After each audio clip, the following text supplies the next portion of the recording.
সোনার সংসার অ্যাওয়ার্ড খুব তাড়াতাড়ি আসছে, চোখ রাখবেন। প্রথমবারের মতো ভারতের জি বাংলা সোনার সংসার অনুষ্ঠানে বাংলাদেশি প্রথম নায়িকা অপু বিশ্বাসকে দেখা যেতে পারে।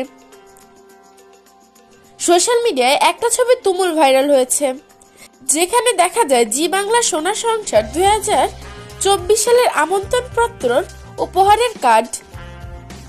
প্রিয় ভিউয়ার্স, বিস্তারিত জানতে সম্পূর্ণ ভিডিওটি না টেনে দেখতে থাকুন। যে দাওয়াতের কার্ডে সবার উপরে অপু বিশ্বাসের নাম লেখা হয়েছে।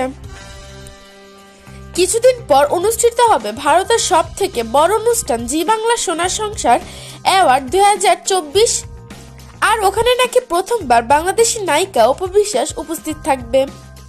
ঢালিউড কুইন অপু বিশ্বাস নাকি এখানে বিশেষ অতিথি হিসাবে থাকবে।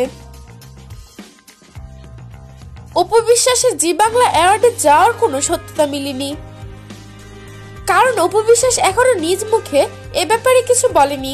প্রিয় ভিউয়ার্স, এই বিষয় নিয়ে আপনাদের কি মতামত সেটা অবশ্যই জানিয়ে দেবেন আমাদের কমেন্ট বক্সে।